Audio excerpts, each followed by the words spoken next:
Hai, Assalamualaikum dan selamat datang ke NJ TV. Hari ni saya nak kongsikan resepi kek coklat mini yang semestinya mudah dan sedap. Nampak sedap tak? Okeylah, jom kita tengok bahan-bahan dan cara membuatnya. Jom kita masak.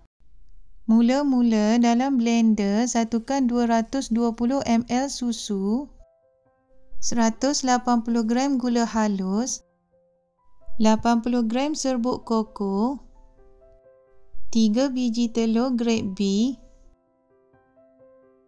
180 ml minyak masak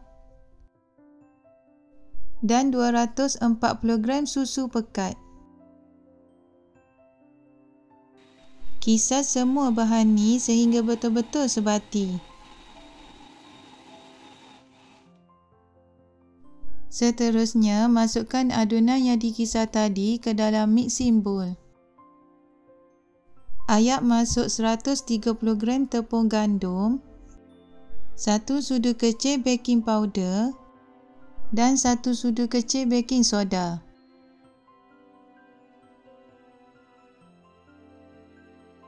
Gaul sebati semua bahan ni. Adunan kek kita dah sedia untuk dikukus. Untuk mengukus kek coklat mini, saya gunakan acuan lompang saiz 88.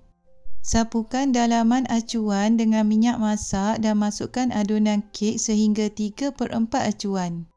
Untuk resepi ni, saya dapat lebih kurang 28 biji kek coklat mini. Kukus kek dengan api sederhana selama 15 ke 20 minit. Balutkan penutup pengukus dengan kain supaya wap air tak jatuh atas kek. Alhamdulillah, kek coklat kita dah masak. Bila kek dah agak sejuk, keluarkan kek dari acuan dengan cara meregangkan bahagian tepi kek.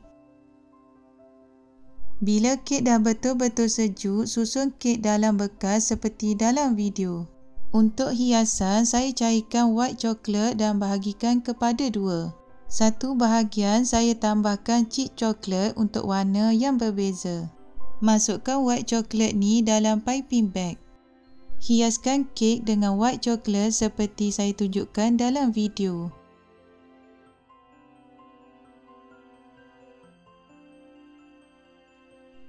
Bila white coklat dah mengeras, taburkan juga manik hiasan atas kek.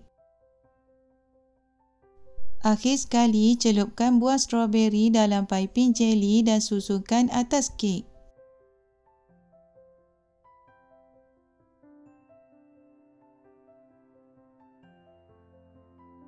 Jom kita cuba rasa kek coklat mini kita. Tekstur kek kita lembut dan cukup rasanya. Okeylah, jangan lupa mencuba dan kita jumpa lagi di video-video saya yang lain. Assalamualaikum dan bye-bye.